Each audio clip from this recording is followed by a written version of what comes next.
I had always been drawn to the idea of exploring the unknown, the places that others wouldn't dare go. When I first heard about the cave, nestled deep within the mountains just outside our town, it seemed like nothing more than another urban legend. They said it was cursed, that no one who ventured too deep ever returned the same, or worse, didn't return at all. But I didn't believe in curses. Or at least, I didn't think I did. It was my friend, Jake, who first told me about the cave. We'd been friends since childhood, sharing a fascination for old stories and hidden places. Jake had always been the more cautious one, the skeptic, who wouldn't even entertain the idea of going near something he couldn't understand. But this cave, he couldn't stop talking about it. It was almost like it was calling to him. One evening, after a few too many drinks, Jake slid a crumpled map across the table. His eyes were wild, as though something in him had been awakened. "There's a place out there," he said, his voice lowering to a whisper. "No one's ever talked about it. No one's even tried to find it. But I know it's real. This map, it's the key." I stared at the map, feeling the hairs on the back of my neck stand up. There was no name on it, no clear path, just jagged lines leading into a thick patch of forest, and a spot marked with a faint X, buried deep inside a mountain range. "What is this? Some kind of treasure hunt?" I asked, trying to laugh it off, but I could hear the seriousness in his voice. "This is no joke," Jake said, his eyes intense. "You're going with me, right? This is the chance of a lifetime. We'll be the first to discover it." I knew I should have backed out right then. I knew better than to trust a map found on a drunken whim. But there was something about the way he spoke, the conviction in his voice, that made me want to believe. Or maybe I was just tired of living a life full of predictability, of following the safe path. Against my better judgment, I agreed. We'd pack our bags, get some gear, and leave before anyone could stop us. We'd find the hidden cave, the one no one had ever dared explore. It was going to be an adventure, something to tell stories about for years to come. We gathered what we needed, and by sunrise the next morning, we were heading into the forest. The further we went, the quieter it became. The trees grew thicker, the air heavier, and a sense of unease began to settle over me. Still, I pressed on, following Jake as he led the way. Finally, after hours of hiking through dense underbrush, we arrived at the base of the mountain where the map indicated. The air felt colder here, the silence more oppressive. It was as if the very earth was holding its breath. Jake turned to me, a gleam of excitement in his eyes. "We're here. The entrance should be somewhere nearby." I looked around, but there was nothing but rock, trees, and shadows. But then, just as I was about to ask him what exactly we were looking for, I saw it. A small, almost imperceptible opening in the side of the mountain. It was hidden by thick vines, barely noticeable unless you knew where to look. My heart raced. This was it. The hidden passage, the entrance to whatever lay beyond. I took a step forward, but before I could get any closer, I felt it, cold, like the mountain itself had exhaled a breath. The air shifted, and I could have sworn I heard something. A whisper. Faint, barely audible. Jake didn't seem to notice. He stepped confidently toward the entrance, pushing the vines aside. "This is it," he muttered under his breath. "We're about to discover something no one else has. Let's go." I hesitated, standing at the mouth of the cave, feeling the weight of the silence pressing in on me. But curiosity pushed me forward. I had to know what was inside. I followed Jake into the dark, the whispers growing louder with every step. It was too late to turn back now. The moment we stepped inside, a chill swept over me. The air was damp and thick, like it had been trapped down here for centuries, waiting for someone to disturb it. I could barely see anything at first, the darkness swallowing us whole. I fumbled for my flashlight, my fingers trembling as I clicked it on. The beam of light cut through the dark, revealing jagged rock formations and a narrow passageway ahead. "Jake," I called out, my voice feeling too loud in the silence. "You sure this is the place?" "Of course," Jake's voice echoed back from the darkness. "This is it." The map was clear. I tried to steady my nerves, but something about the oppressive silence was making my skin crawl. I didn't like it. The air felt wrong, as if it were pressing in on me from all sides. Every small sound felt amplified, the scrape of our boots against the stone, the faint drip of water from somewhere deep in the cave. We continued deeper, the passage winding and narrowing as we went. The further we went, the more I felt like we were being watched. I tried to shake the feeling, attributing it to the fact that we were in a dark, underground cave. But every time I looked over my shoulder, I swore I saw something move in the shadows. I was about to say something when I heard it. A faint whisper, so soft I thought it might be my imagination. I stopped in my tracks, listening. The whisper came again. Clearer this time, almost like it was calling my name. "Did you hear that?" I whispered to Jake, my voice tight with unease. Jake didn't respond right away. I turned to look at him, but his face was pale, his expression blank. He was staring ahead, his eyes wide.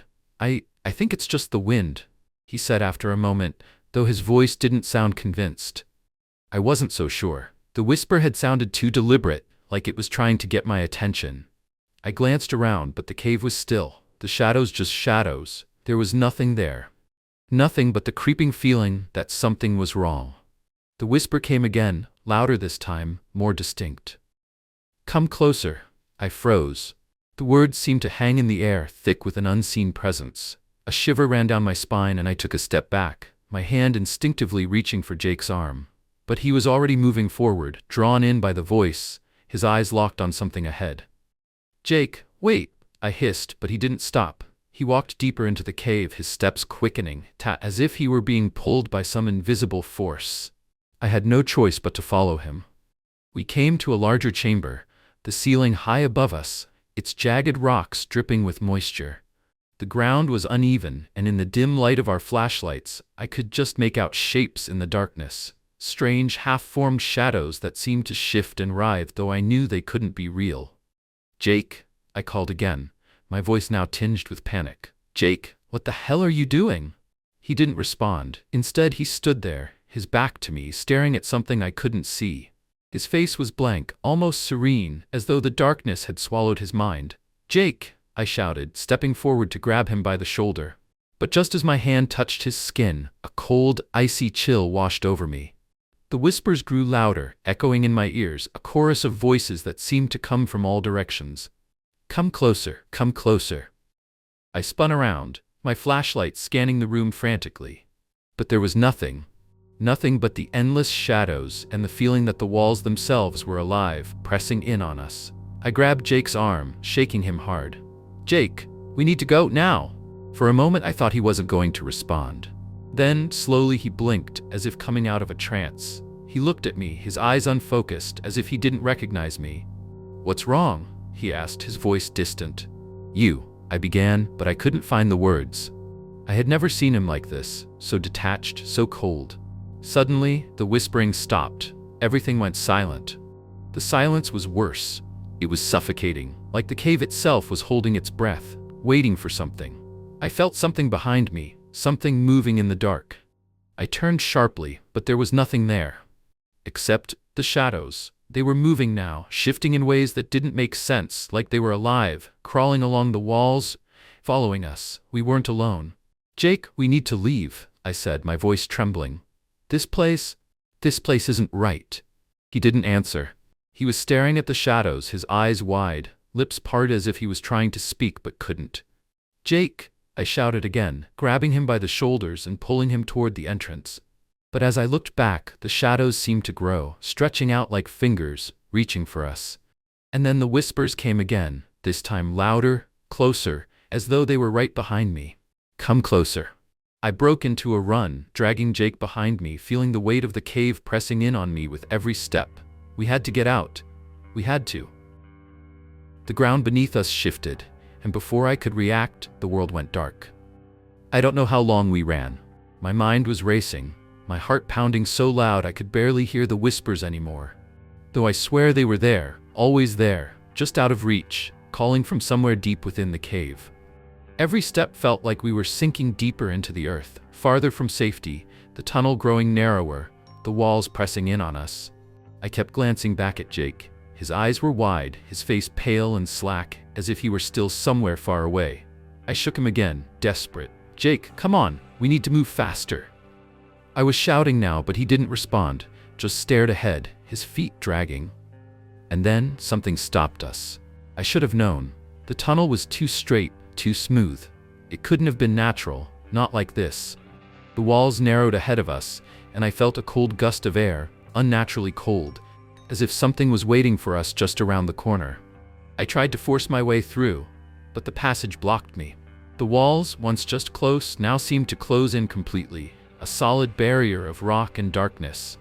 The flickering beam of my flashlight danced wildly, casting long, twitching shadows that I couldn't make sense of. I could feel the air change, the coldness intensifying, heavy with something old, something that didn't belong here.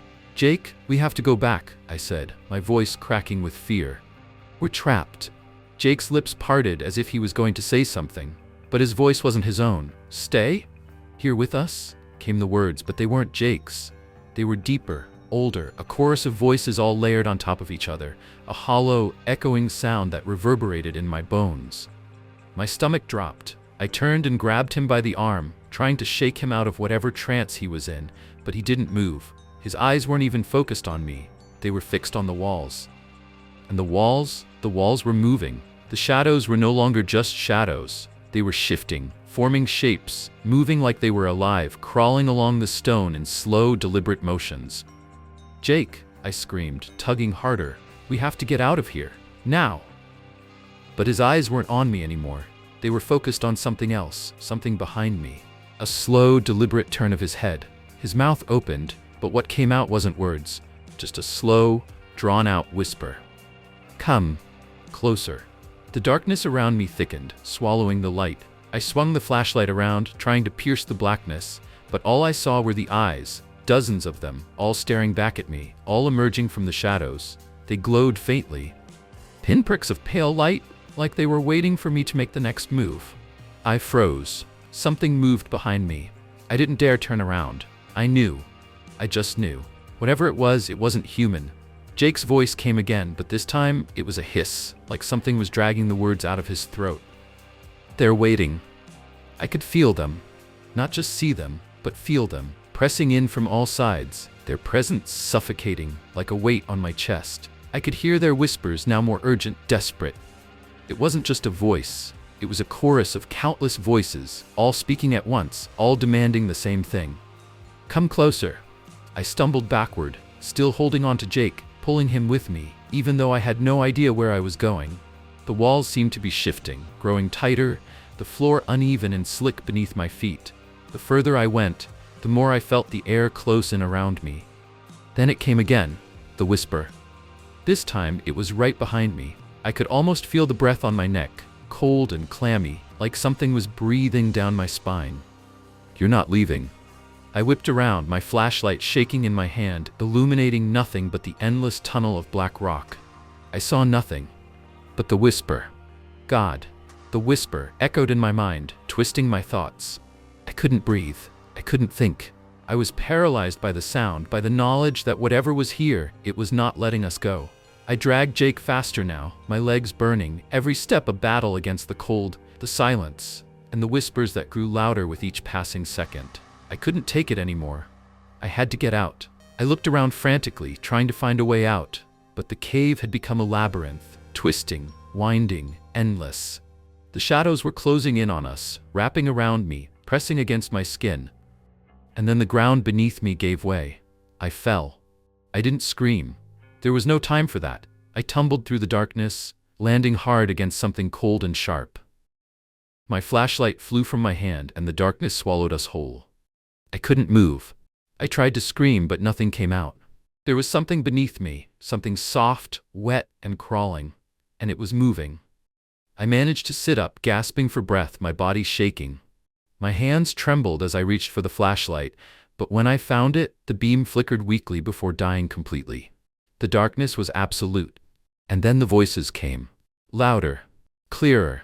Their whispers filled my ears, speaking as one. "It's too late. You're already here."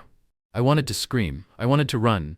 But the shadows were all around me now, suffocating, pressing down on me. I couldn't move. I couldn't breathe.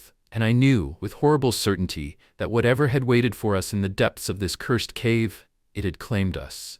I don't know how long I sat there, my body shaking with fear, unable to move, trapped in the suffocating grip of the darkness.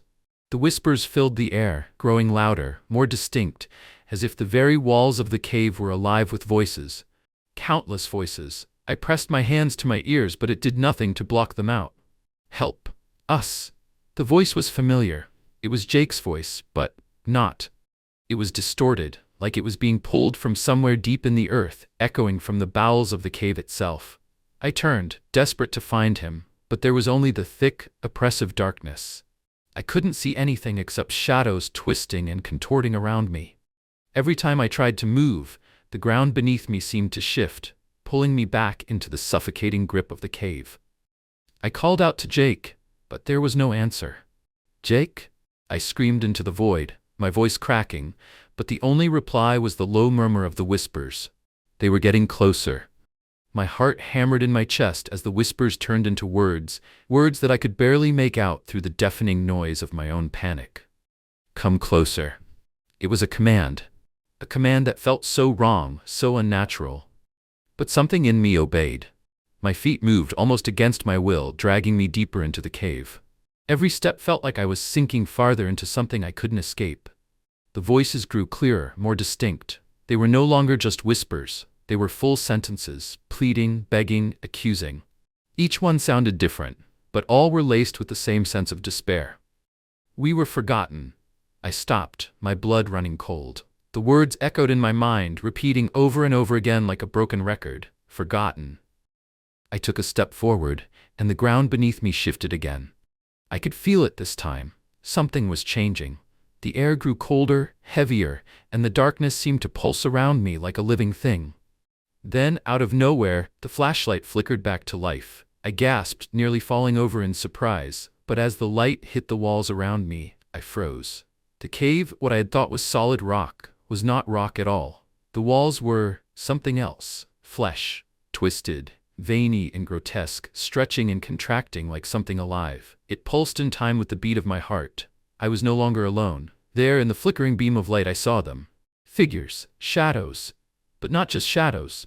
They were the remnants of people. No, things, whose faces were twisted with anguish and sorrow, their bodies contorted in unnatural positions. They were trapped within the flesh of the cave itself, their hands clawing at the walls, their mouths moving soundlessly as they begged for release. Help us.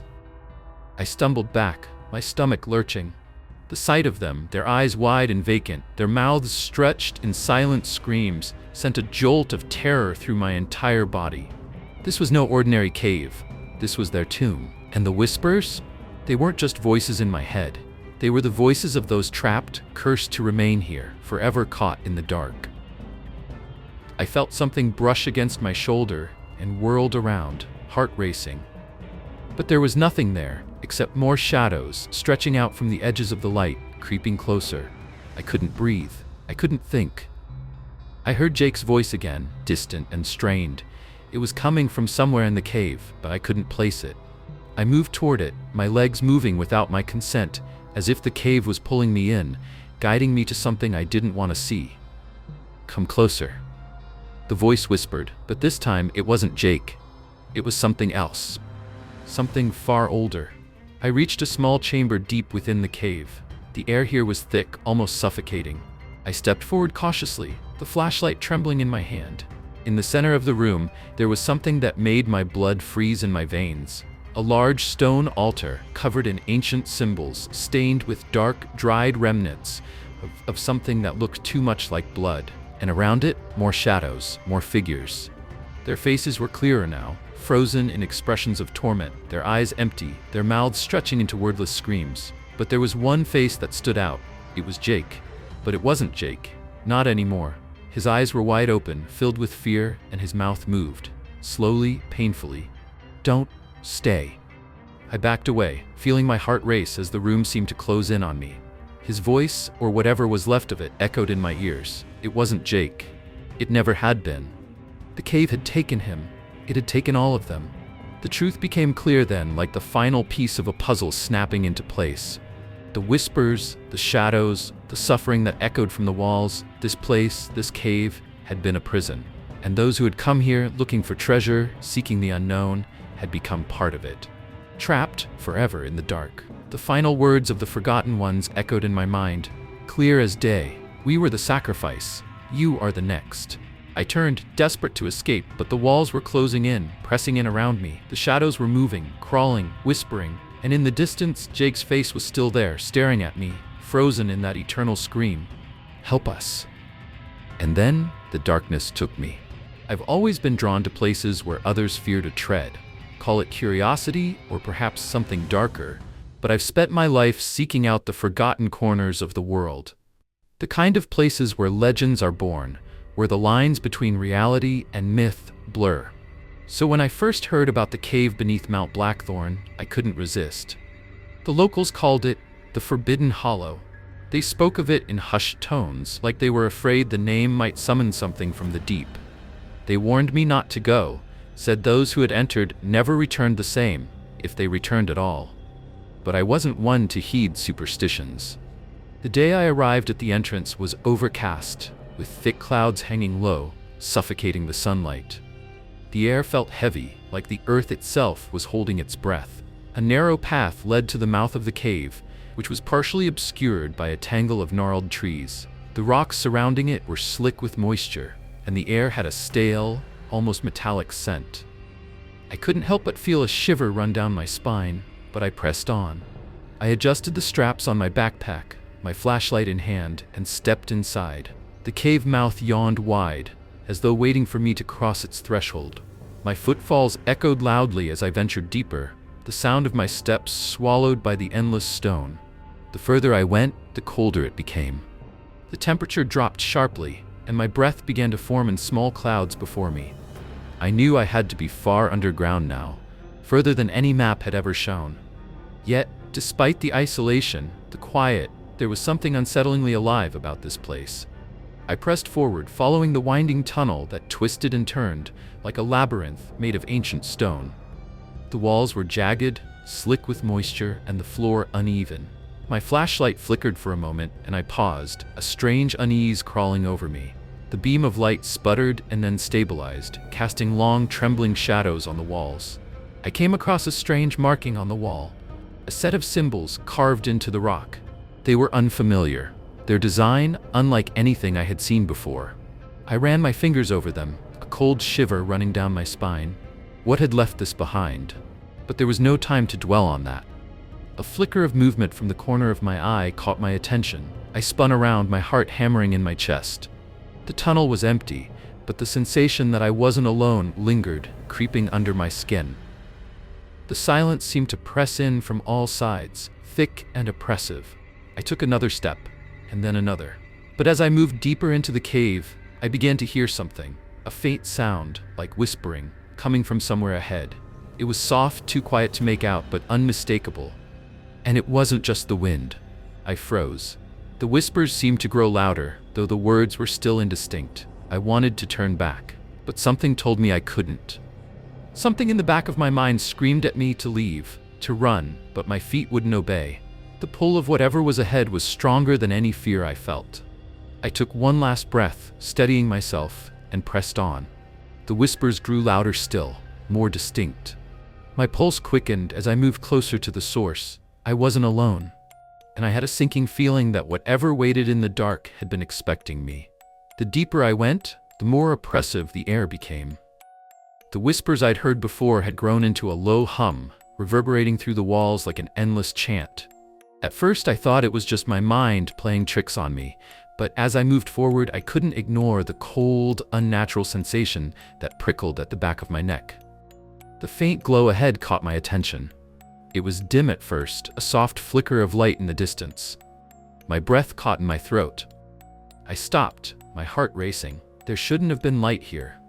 No source, no electricity, no way for it to exist underground. But there it was, small, pulsing, almost like a heartbeat, emanating from a narrow passageway that branched off the main tunnel.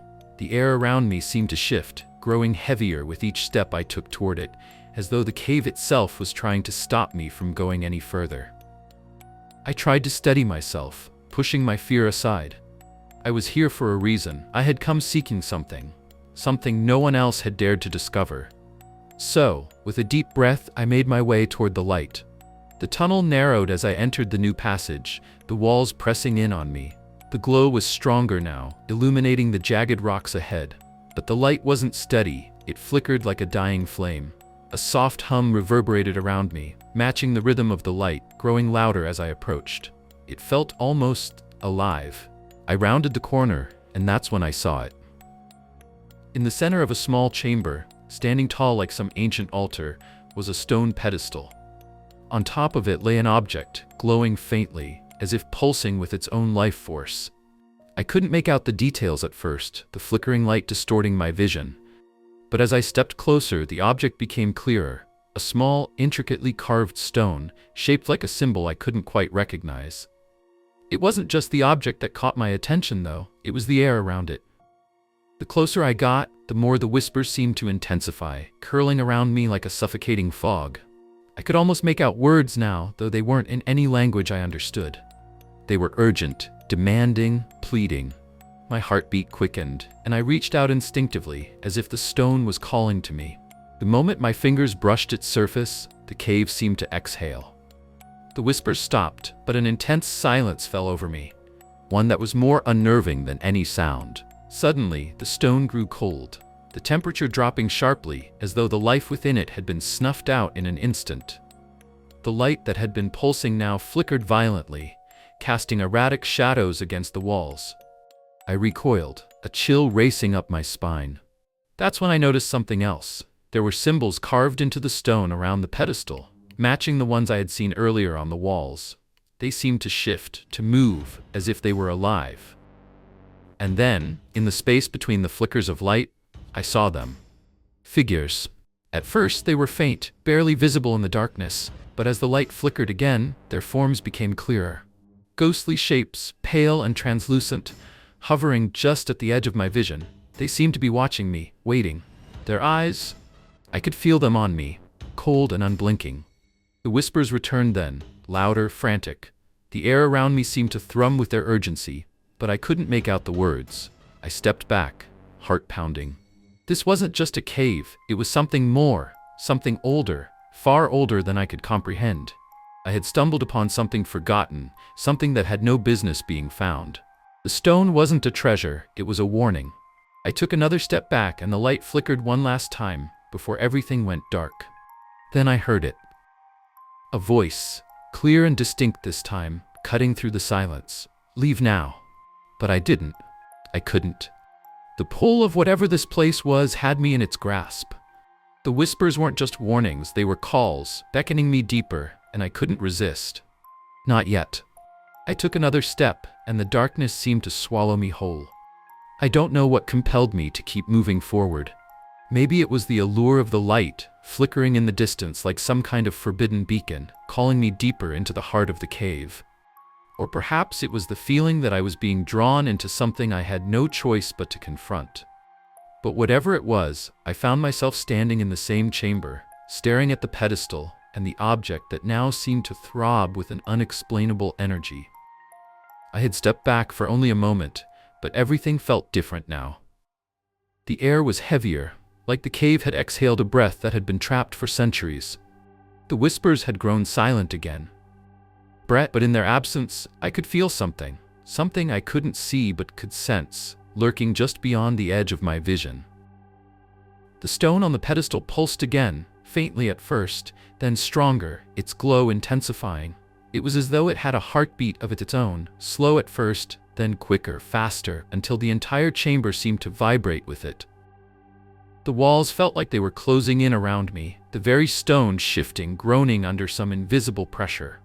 The symbols that had once seemed carved into the surface of the pedestal were no longer static. They shifted and twisted, writhing as if alive. I reached out instinctively, unable to stop myself. The stone felt warmer than before, almost hot to the touch, and as my fingers brushed against its surface, the glow became blinding. For a moment I thought I saw faces, twisted, anguished faces, pressed against the stone as if trying to break free. The faces contorted in silent screams, but no sound reached my ears. I staggered back, my breath caught in my throat. Then the light flared. It was too bright, so bright that I thought my eyes might burn. The air crackled with energy, and the whispers returned, louder than ever. They weren't just words anymore. They were commands, chants, urgencies, demands. I couldn't understand them, but they clawed at my mind, scratching and gnawing like the voice of something ancient and desperate. In a panic, I tried to pull my hand away, but it was as though the stone had a grip on me, pulling me closer, pulling me deeper into its thrall. The more I struggled, the tighter it seemed to hold, the force inescapable, like it was feeding off my fear. And that's when I felt it. The pressure in the air thickened, grew more suffocating. It wasn't just the stone. There were other forces at play now, forces I couldn't comprehend. The ground beneath me trembled. I felt something shift in the depths of the cave, something ancient, something alive, stirring in the darkness far below. My pulse quickened, my skin crawling, as if the very earth beneath me was waking up. Then the whisper stopped. Silence. But it wasn't comforting. The absence of sound only made everything more intense. My heart raced, and I could feel the blood pounding in my ears. The glow from the stone was still blinding, but in the midst of the light, I saw something. Something that had been hiding in the shadows. A figure. It was barely a shape at first, like a shadow lingering just beyond the radius of the light. But as the light grew brighter, so did the figure. It was human. No, not human, but it was close, too close. It was pale, impossibly pale, its body gaunt and stretched, like skin clinging to bone. Its eyes, dark, hollow eyes, stared directly at me, unblinking, with a hunger that chilled me to my core. Its mouth opened, and though no sound came out, I could feel the weight of its presence, like it was speaking directly into my mind. It was no longer just a figure. It was a force, a being, something beyond what I should have ever encountered. I couldn't move, couldn't speak. My legs felt like lead, and the air around me seemed to grow colder, colder than I thought possible in such a place. The figure took a step forward, and the glow from the stone pulsed again, faster, brighter, as if it were feeding off its presence. It reached out, its hand, long and bony, fingers twisted like roots, stretching toward me. My breath caught. I couldn't move. I couldn't run. The whispers grew louder again, but this time they were clear. You shouldn't have come. I could feel the weight of the warning. It wasn't just a voice, it was a presence, a feeling that pressed in on me from all sides. The figure stepped closer, and I could feel its cold touch on my skin, sending a jolt of icy terror through my body. And then, just as quickly as it had appeared, it was gone. The light dimmed, the whispers faded into silence once more, and the oppressive atmosphere lifted, leaving me standing alone in the chamber, trembling, unable to process what had just happened. The stone still pulsed with its eerie glow, but the figure, the thing, was gone. The whispers were silent, but I could still feel them in the air, in the walls, in the very rock beneath my feet. I turned to leave, but I knew one thing for sure. This cave was no ordinary place. It was alive, and whatever was lurking in the shadows wasn't going to let me go so easily. I had to leave, but something told me the cave wouldn't let me, not until it had what it wanted. I had thought I was ready to leave. The nightmare of the last few moments, the cold touch, the whispers, the figure in the shadows, had shaken me to my core, but something kept me in that cave. Maybe it was my own arrogance, my need to understand, or maybe it was the curiosity that had pulled me deeper in the first place. But as I turned to leave, a part of me knew that walking out wasn't an option anymore. The entrance, the path I had come down, was no longer visible. It was as if the walls themselves had shifted, closing in on me. There were no more sounds from the outside, no more light coming through.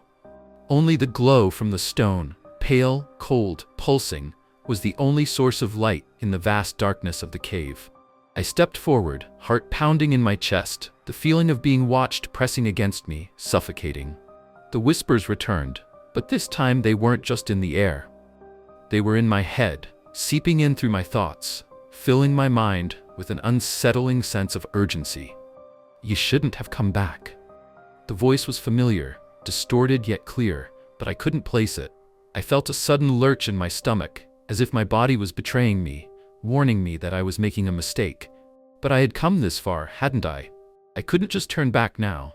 I walked toward the stone again, drawn to it, unable to resist the pull of its unnatural light.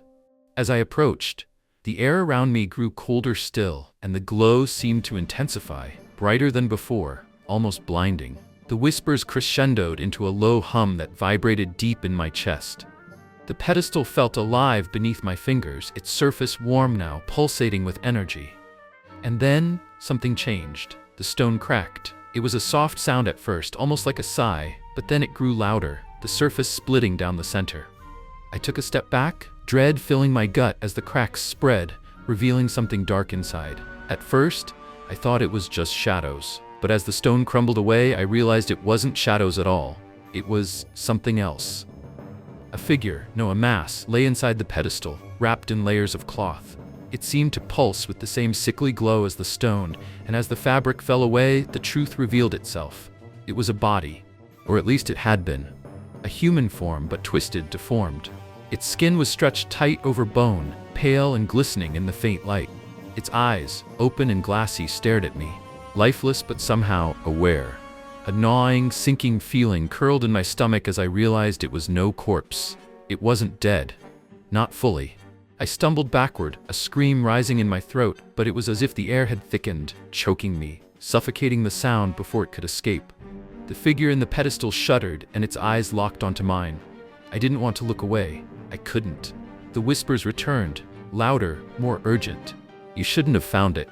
You shouldn't have touched it. I stumbled back again, this time tripping over the uneven ground, my heart racing faster. My breath came in shallow gasps, but no matter how hard I tried to pull air into my lungs, the cave was smothering me. I could barely think, could barely move. My limbs felt heavy, my body trembling as I tried to make sense of what I was seeing. The thing inside the pedestal shifted. It was breathing. I could see it now, its chest rising and falling, its thin, translucent skin shifting with the movement of air. It was alive, but not in any way that I could understand. Not human. It wasn't human at all. The truth I had been avoiding, slammed into me. This was no ordinary cave. It had never been a natural formation, and the stone, the pedestal, and the strange light, it wasn't meant to be discovered. The whispers, the figure, it was a warning, a curse. The figure reached out, its skeletal hand stretching toward me. The sight made my heart stop, my breath catching in my throat as the hand twitched, as if testing the air around it. But it wasn't the hand that terrified me most. It was the words that followed. We were the experiment. We were never meant to live, and neither were you. In that moment, I realized what I had uncovered. The cave was not a burial site, not a place of rest. It was a prison, a place to hold whatever had been done to the people who had been brought here, kept here, forgotten, tortured, twisted into something they were never meant to be. I had awakened something that should have stayed buried. I wasn't meant to find this place, but now I had. And whatever this thing was, it wasn't just reaching for me. It was reaching for everyone. The whispers became frantic, desperate, and the figure in the pedestal jerked forward, its arms now fully outstretched, its eyes glaring, knowing. It wasn't just a thing anymore. It was a force, a curse that had been buried beneath the earth for far too long. And now it wanted to be free. And I was its key. It's too late, the whisper said. You're already ours. I turned to run, but the cave was no longer the same. The walls seemed to pulse, the ground shifting beneath my feet. The whispers followed me, pressing in from every direction, suffocating me, as if the very earth itself was alive and closing in. I wasn't sure how much time passed as I ran, but it didn't matter. The more I struggled, the more it seemed to take hold. The cave was no longer an empty, silent place.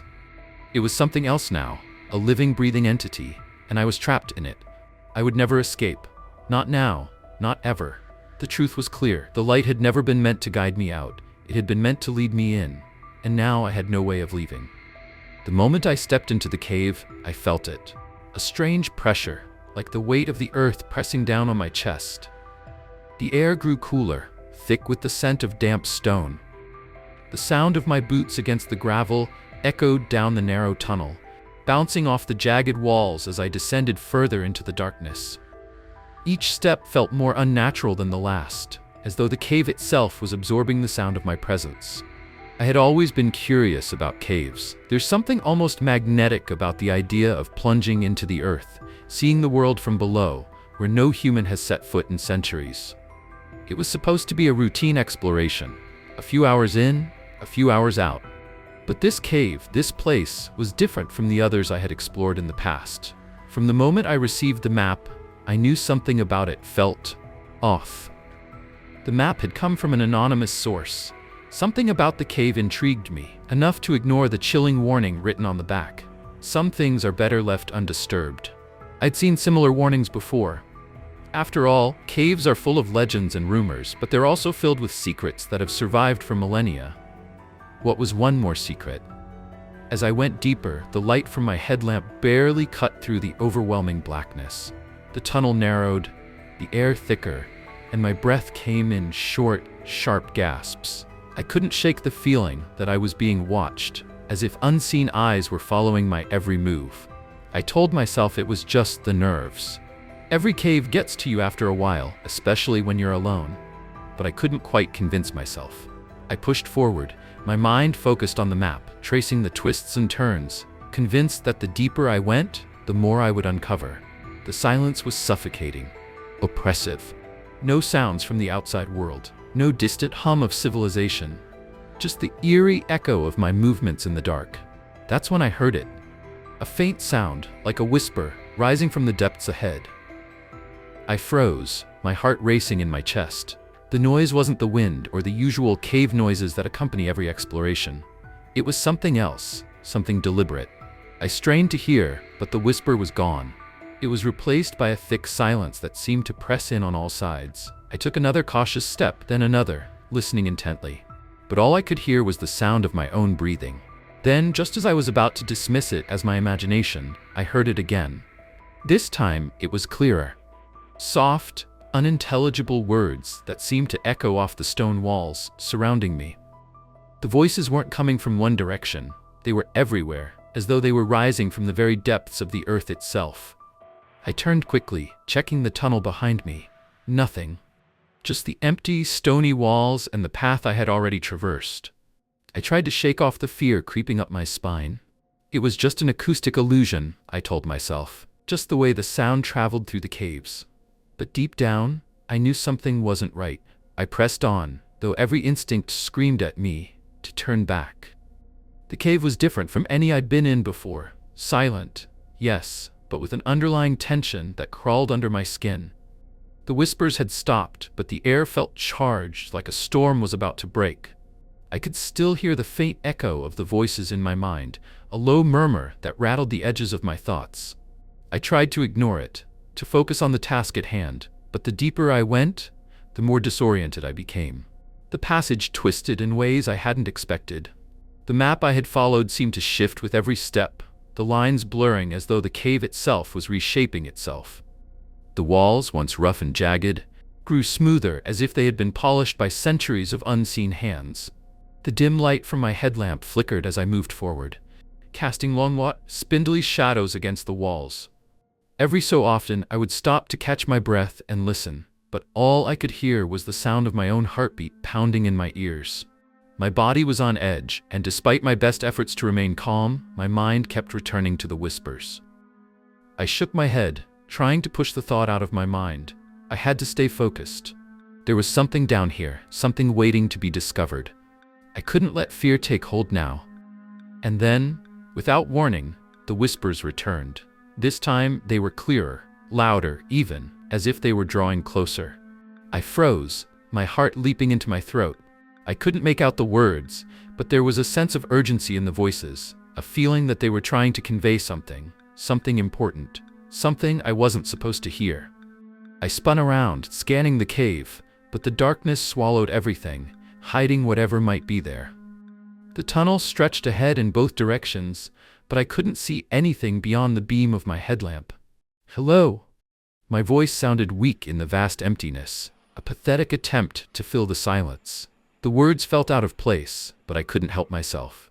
The pressure in my chest was suffocating, and I needed to break the silence, if only to reassure myself that I wasn't losing my mind. Nothing. The whispering stopped, leaving only the sound of my ragged breathing in the quiet. But I wasn't alone.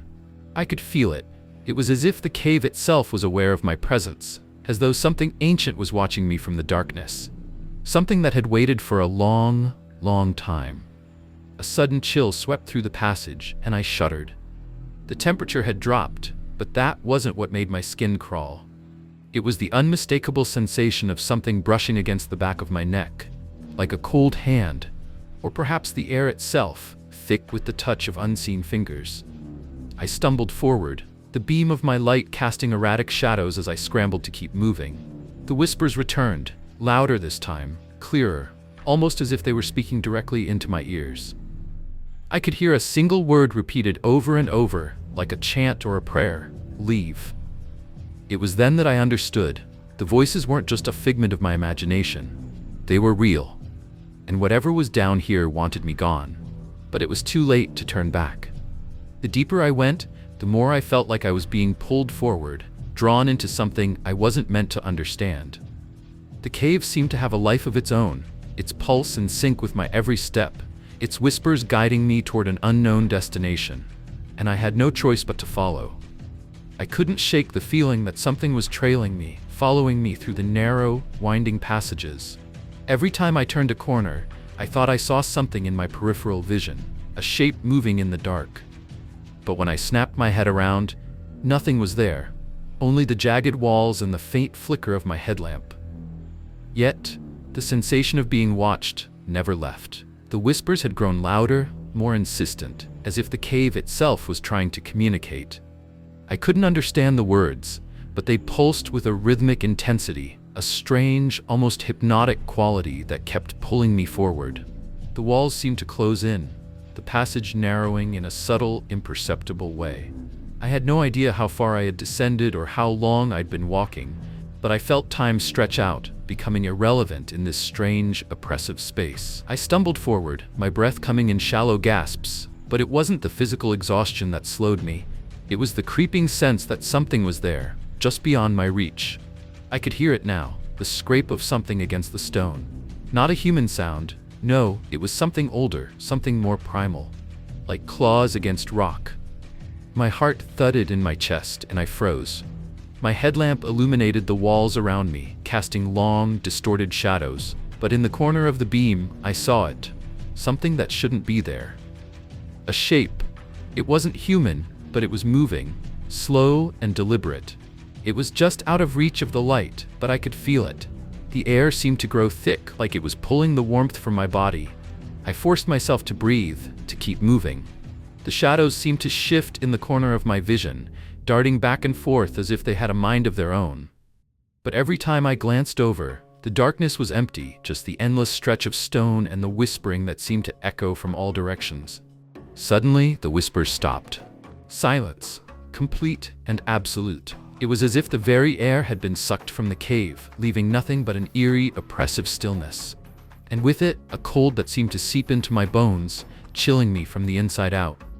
I didn't dare make a sound, not wanting to break the fragile quiet that had settled over me. But that silence, it was worse than the whispers. Then I heard it, a soft, scraping noise, like a finger trailing across the stone, just behind me. It was so close, so incredibly close, I could almost feel it. My breath caught in my throat. I spun around, my light flashing wildly, but again, nothing. Only the stone walls, slick with moisture, their surfaces distorted by the shaky beam of my headlamp. But something was there.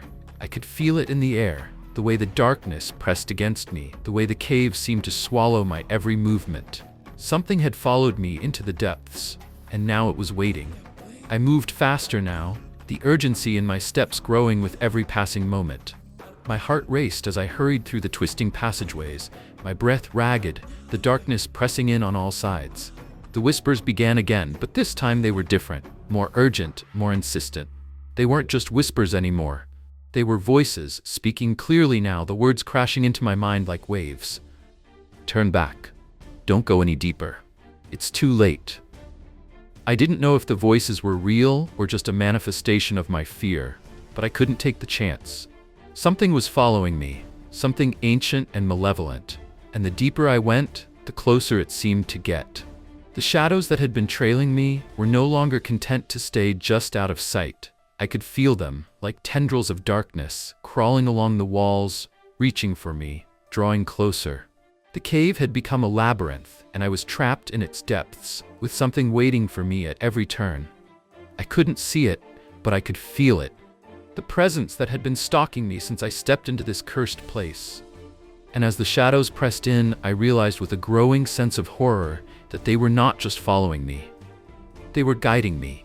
I couldn't see it, whatever it was lurking in the dark corners of this forsaken cave, but I could feel its presence closing in. Every step I took seemed to echo louder than the last, and the whispers had turned into frantic, unintelligible murmurs, like 1,000 voices arguing just beyond the edge of my hearing. The deeper I went, the more suffocating the air became. It wasn't just the physical darkness that weighed on me now, but something else, something far more sinister, an oppressive force, thick with malice, that seemed to emanate from the very stone walls. The ground beneath my boots had become slick, almost like it was alive, pulsing with something hidden deep within. I stumbled forward, my flashlight flickering with each step, casting long, trembling shadows that danced and twisted around me. The tunnel narrowed, squeezing me from all sides, as if the cave itself was aware of my presence, narrowing its grip with every passing moment. And then I saw it. A faint light ahead, glowing dimly from somewhere within the tunnel. It wasn't the warm, welcoming glow of daylight, but something cold, unnatural, an eerie, sickly luminescence that seemed to pulse in time with my racing heartbeat. It beckoned to me, and despite every rational instinct screaming at me to turn back, I couldn't help myself. My legs moved forward as if guided by something other than my own will. I followed the light deeper into the cave until I reached the source. It wasn't a natural glow. No, this was something far worse, a jagged crack in the stone, glowing from within. The edges of the crack were sharp, jagged, as though something had been ripped open, the very fabric of the earth torn apart. From the darkness within, a dim, shifting light emanated, flickering like a dying flame, casting long shadows across the walls of the cave. I reached out, my fingers trembling as I touched the stone. The moment my hand made contact, a shock ran through me, a pulse of cold, raw energy that surged through my veins like ice water. I jerked my hand back, but it was too late. The whispers exploded around me, louder, clearer than ever before. You shouldn't have come here. You shouldn't have woken it. The air grew thick with a rancid smell, like decayed flesh and mold. I gagged, struggling to keep my breath steady. The ground beneath my feet shifted, a low rumble vibrating through the cave, like something was waking beneath me. A figure stepped out of the darkness, its form barely discernible in the dim light. I froze, my heart hammering in my chest. The figure was tall, unnaturally tall, its body twisted and contorted, as though it had been shaped by the cave itself. Its face was featureless, just a pale, smooth surface that seemed to ripple with the light, like a reflection in a still pool of water. The whispers rose in pitch, reaching a fevered crescendo, and for the first time I understood the words. You opened the door. Now you must pay the price. I backed away slowly, my breath ragged as I stumbled backward. But the figure didn't move. It didn't need to. It was as if the air itself had become a barrier, a force preventing me from turning back. The light from the crack pulsed again, growing brighter, the shadows deepening, consuming everything around me. The ground shook harder now, like the earth itself was trying to tear itself apart. And then, in that moment of absolute terror, I saw it. Behind the figure in the depths of the darkness, a mass began to form, shifting, writhing, a dark shape that seemed to be made of pure shadow. It was vast, impossibly large, and it moved in the way that only something ancient and hungry could. The whispers grew louder, more desperate. It's awake. It's hungry. And you are the sacrifice. I wanted to scream, but the words wouldn't come. My legs refused to move, rooted to the spot as the figure reached out toward me. Its hand, long and clawed, extended in my direction, its fingers twitching like they were about to close around my throat. And then, the world around me seemed to implode. Everything became a blur, a swirl of shadow and light, as though the very fabric of reality was beginning to tear. The whispers, the shadows, the figure, all of it collapsed in on itself, drawing me into the darkness. The last thing I heard before the light vanished completely was a voice, not from the whispers, but from deep inside the cave itself. You've unleashed it. Now you'll never leave. And then there was nothing. Just the cold, suffocating silence of the cave. The truth was buried in the darkness, and now I was part of it. Forever. It all started with a simple dare. A group of us, bored college students looking for an escape from the endless monotony of finals and late-night study sessions. We'd heard the rumors about the old mining tunnels on the outskirts of town. the ones that supposedly led to something other than the earth itself. The locals said it was cursed, that anyone who ventured too deep never came back the same. Of course, we laughed it off. College kids are invincible, or at least we think we are. It wasn't until late one evening, while walking past the old, decaying gate at the edge of the forest, that I saw it. The entrance. It wasn't a typical tunnel. The ground around it was overgrown with vines and thick moss, as if the earth itself was trying to hide the secret that lay within. The entrance was narrow, no more than 5 feet wide, and the stone walls were cracked and weathered. But what caught my attention, and what would eventually pull me in, was the strange symbol etched into the stone, almost hidden by the dark shadows of the trees. It was a twisted pattern, something resembling a spiral, but with sharp angles and broken edges. My friends were hesitant, standing just outside the clearing watching me. They said they'd wait for me. "Go ahead, see for yourself," they mocked. But I didn't care. I had to know. The air around me grew colder as I took my first step into the tunnel. The ground beneath my boots was uneven, with jagged rocks poking through the dirt. The further I walked, the more the light seemed to disappear. It wasn't just the dimming daylight. There was something unnatural about the darkness that enveloped me. I reached into my pocket, pulling out the flashlight I'd brought, but as soon as the beam hit the walls, the flickering began. It wasn't the usual dead batteries. This was different. The light didn't just dim, it warped. It became distorted, as though the shadows themselves were trying to swallow the beam whole. With every step I took, the air grew thicker, almost suffocating. The smell of damp earth and something else, something foul, like decaying wood, hit me. I was on edge now, but curiosity pushed me forward. I had to know what lay deeper inside. And then, I saw it, a faint light ahead. It wasn't coming from my flashlight. It was soft, almost like a candle flickering in the distance, but I hadn't passed anyone. No one had been down here before. It should have been pitch black. I quickened my pace, my heart beating faster. Each step felt heavier, as though something was pulling me deeper into the cave. The light ahead grew brighter, but instead of offering comfort, it seemed to pull at me like a lure. Then I heard the sound, low, almost imperceptible at first, like a whisper, a murmur against the stone. At first, I thought it was just my mind playing tricks on me, but then it came again, clearer. "Turn back." My breath caught in my throat. I froze, scanning the tunnel around me. No one was there. The whisper echoed again, this time more insistent, more urgent. "Turn back now." But the light, it was so close now. The whispers, though unsettling, were drowned out by the magnetic pull of the glow. I couldn't explain it, but my feet kept moving toward it. Something inside me told me that turning around wasn't an option anymore. And so I walked on, deeper into the tunnel, unaware that every step was taking me closer to something far darker than I could have ever imagined. I wasn't alone anymore. The further I went, the more the air seemed to thicken, suffocating me with a sense of dread that I couldn't shake. My footsteps echoed louder now, almost in rhythm with my racing heartbeat. The light ahead, that soft, faint glow, was still there, but it wasn't growing any brighter. In fact, it seemed to flicker as if mocking my every step. I should have turned back. Every part of my body was screaming at me to leave, but I couldn't. The pull of that light was overpowering, and the whispers, low and distant, tugged at my mind like a thread unraveling in the dark. "Come closer," the voice whispered again, barely audible but undeniably there. It wasn't just a sound, it was a feeling. Like the voice was crawling into my skull, slithering beneath my skin, wrapping itself around my thoughts. I shivered, my breath coming in shallow bursts. I pressed my hand against the wall of the tunnel, seeking stability, but the stone beneath my fingers felt wrong. It was too warm, unnaturally so, like it had been touched by something alive.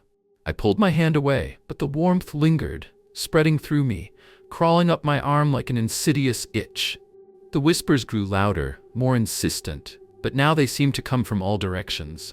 The light, still flickering in the distance, remained elusive, just out of reach. Every time I thought I was getting closer, it seemed to pull further away, as if mocking me. But the whispers, they were different now. They weren't just beckoning me anymore, they were urging me to stay. "Don't leave," the voice murmured, too clear now.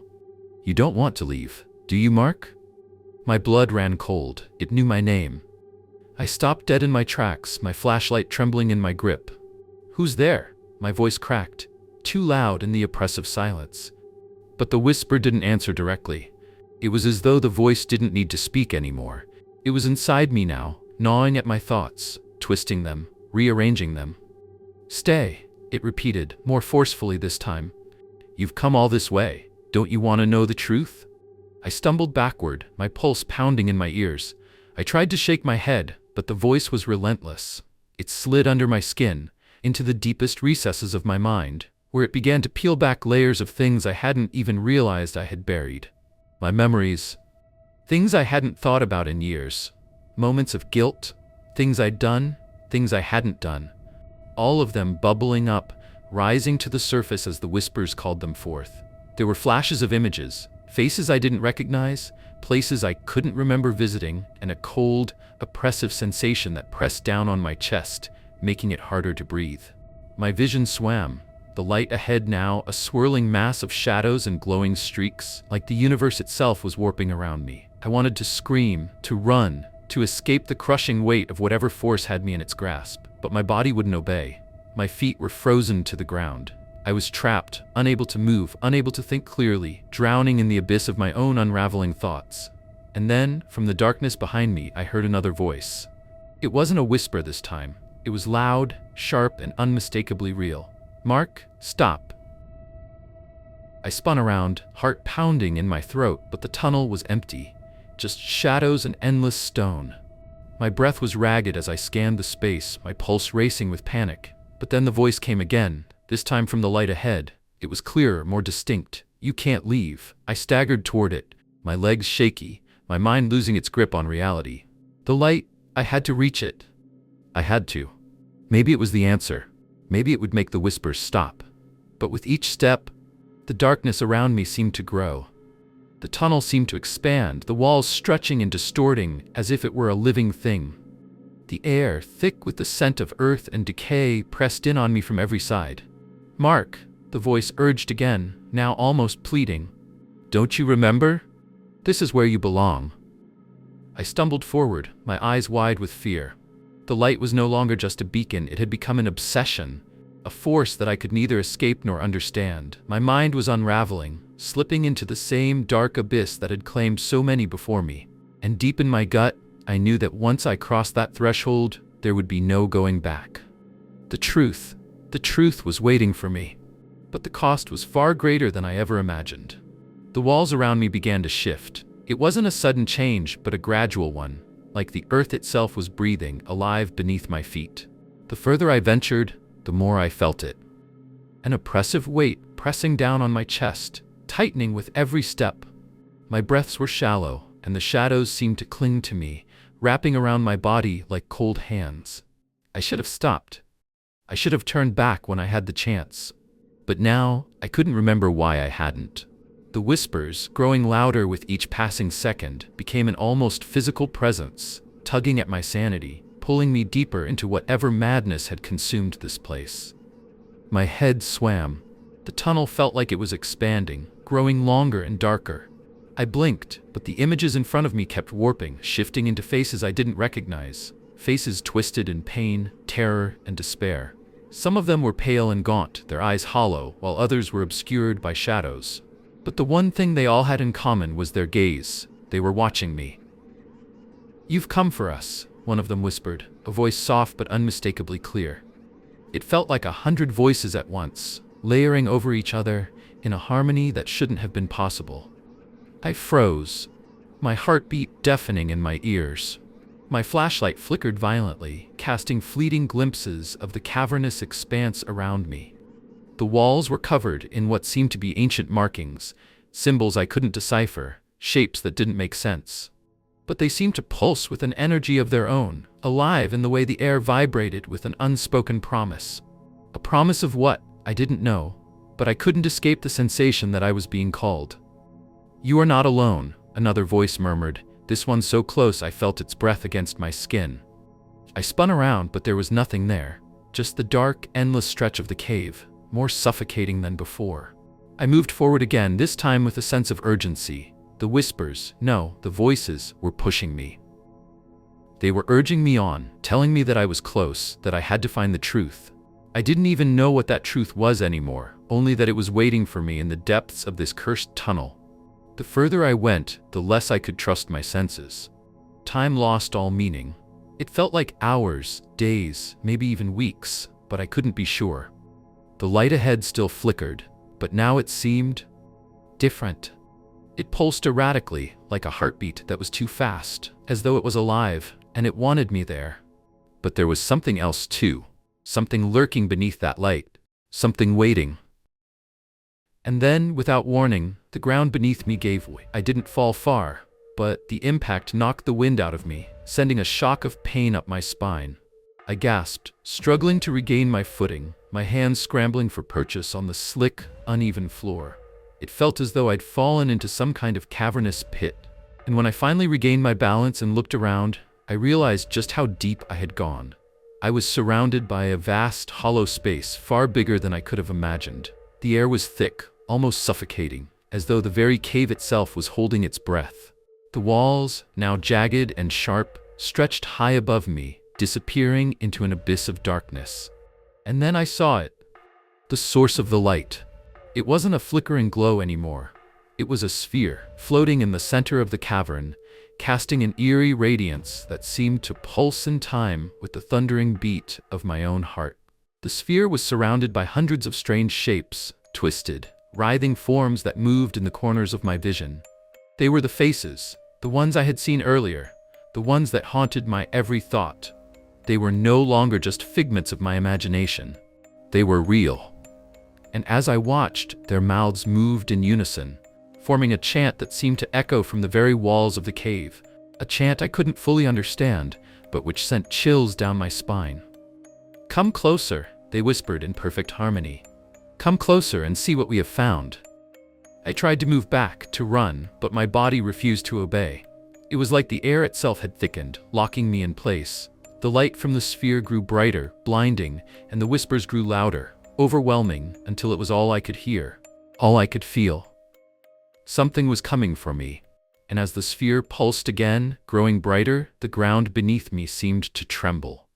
I didn't know if it was the light or the voices or something else entirely, but I could feel my mind unraveling, piece by piece. The truth I had sought, the truth that had driven me to this cave, was slipping through my fingers, and all that was left was a void. A dark, empty void that was swallowing me whole. The faces were closing in now, their empty eyes locked on me. I could hear them clearly now, speaking in a language that was somehow familiar, yet completely foreign. Their words no longer made sense, but their intent was clear. "We are all lost," they whispered, "and now, so are you." I couldn't move. My legs were numb, frozen in place by some unseen force. The air felt thick, almost suffocating, as though the very essence of the tunnel was pressing down on me. The sphere of light hovered before me, now blindingly bright, casting long, twisted shadows across the cavern. The faces surrounding me murmured in unison, their voices rising and falling like a haunting lullaby. The chant was no longer just words, it was a pull, a force that was crawling beneath my skin, tugging at the edges of my sanity. I tried to speak, but the words caught in my throat. There was no escape, no retreat. The sphere pulsed with an almost hypnotic rhythm, and I could feel the presence of something ancient, something beyond the very fabric of this world, staring at me from the darkness. It wasn't just the faces, it was something more, something that existed between them, within them, and yet beyond them. And then, as though the earth itself had heard my thoughts, the whispers stopped. The sudden silence was deafening. My heart pounded in my chest, my breath shallow and rapid, but there was no sound, no hum of the air, no shifting of the shadows. Nothing, just pure unbearable silence. And then, the light from the sphere expanded. It spread outward like a wave, filling the cavern with a white-hot glow. I raised my hands instinctively to shield my eyes, but the light was already inside me, seeping into my very bones. It was warmth and coldness at the same time, and as it washed over me, the world around me began to distort. The faces that had surrounded me moments before seemed to ripple, their forms warping and changing as the light spread. They melted together, merging into something larger, something more monstrous. Their features blurred, their eyes shifting into dark pools of endless depth. The void in their gazes grew, pulling me in, deeper and deeper. I could feel myself being consumed, swallowed whole by their presence. And then I understood. The truth wasn't in the light. It wasn't in the whispers or the faces or the void that had threatened to collapse my mind. It wasn't even in the tunnel itself. The truth lay beyond the walls of this place, beyond the reach of my understanding. The truth was that this tunnel, this cave, wasn't just a physical place. It was a door, a passageway to something older, something more ancient than humanity itself. Something that had been buried here long before any of us walked this earth. The whispers were the voices of those who had tried to reach it, those who had attempted to open the door and failed. They had all sought the same thing I had: knowledge, understanding, power. But none of them had understood what lay beyond the door. None of them had seen the truth. And now I was standing on the edge of that very same precipice. I had stepped too far into the darkness. I had uncovered something I wasn't meant to find. The light intensified, becoming almost unbearable. It was as if the very fabric of reality was beginning to tear apart at the edges. The sphere pulsated with energy, its brilliance filling every corner of the cavern. And in that moment, I saw it, the thing that had been watching me all along. It wasn't a face. It wasn't even a creature in the traditional sense. It was everything. The walls, the floor, the ceiling, the shadows, they all formed a single entity, an impossible being that was beyond all human comprehension. It was the cave itself, alive and aware, its consciousness stretching through time and space, reaching into every corner of existence. And in that moment, it spoke. You were never meant to find this place. Its voice wasn't just sound, it was felt. It was a pulse in my very being, a resonance that vibrated through my bones, making my insides ache. The cave was alive, and it had been waiting for me, for someone to open the door, to disturb its slumber. And now that I had crossed that threshold, there was no going back. I wanted to scream, to run, to claw my way out of this nightmare, but my body wouldn't obey. I was paralyzed, trapped in place by the power of the entity that had awakened. The shadows were closing in around me, suffocating me in their darkness, and the whispers began again, louder than ever before. It's too late, you're already one of us. The last thing I remember was the floor beneath me crumbling, the tunnel collapsing into a void, and the entity's final words echoing in my mind, filling me with a terrible, irreversible knowledge. You will never leave. And then, the light consumed everything. It was supposed to be just another routine excavation, just another dig, another day at the site. But from the moment I laid eyes on those markings, something inside me changed. I couldn't quite place it then, but the sense of dread settled in my chest like a stone. And when I first ran my fingers over the ancient grooves etched into the stone, I felt it. An electric jolt that traveled up my spine. I remember the day clearly, as if it happened only yesterday. The air was thick with the humidity of late spring, the kind of damp warmth that sticks to your skin and weighs you down. Our team had been working at the site for months, uncovering what we thought were just the remnants of a lost civilization. Tools, fragments of pottery, a few skeletal remains here and there. Nothing too extraordinary, nothing that would explain the rumors that had been circulating about this place for years. But when we dug deeper, things changed. We uncovered an entrance to a narrow underground passage, concealed beneath layers of dirt and rock. I won't lie to you, something about that passage felt wrong from the start. The air was colder down there, too still, like it hadn't moved in centuries. Even the light from our torches seemed to retreat, unwilling to fully penetrate the darkness that swallowed us whole as we descended. The markings appeared first on the walls. They were strange, almost geometric in design, like symbols that didn't belong to any known language. But it was the texture of the carvings that unsettled me the most. The stone felt alive. It didn't feel like any other ancient structure I had ever encountered. It felt as though someone or something had carved these symbols with a purpose. A purpose I couldn't understand, but felt deep in my bones. I called the others over, my voice barely a whisper in the eerie silence. You need to see this. One by one, the team gathered around me, their expressions shifting from curiosity to unease as they examined the markings. Dr. Stevens, our lead archaeologist, was the first to speak. This isn't from any culture we know. These symbols, they're unlike anything I've ever seen. We need to be cautious." But caution was a luxury we couldn't afford. Not when we were so close to uncovering something that could change history. As I traced the markings with my fingers, I felt the cold stone begin to hum beneath my touch. It wasn't just a sensation, I could hear it. A low, guttural hum, like a distant voice calling out in warning. I pulled my hand away, heart racing, but the hum persisted. It reverberated in the air around us, growing louder with each passing second. "We need to leave," I said, my voice unsteady. "We've disturbed something." But no one listened. The rest of the team was already gathered around the symbols, their eyes wide with a mix of awe and fear. Dr. Stevens was already taking notes, oblivious to the strange tension that hung in the air. Then, without warning, a sharp crack echoed through the tunnel. The stone beneath us shifted, as if it was alive, shifting to reveal more of the markings, more symbols, more shapes that seemed to dance across the walls. And with the sound of that crack came the unmistakable sensation of something awakening, deep beneath the earth. I couldn't stay down there any longer. My instincts screamed at me to run, to get out before it was too late. But I was rooted to the spot, trapped in the horror of what we had just uncovered. I had no idea what we had unearthed, but I knew one thing for certain. We had awakened something that should have remained buried. We should have left.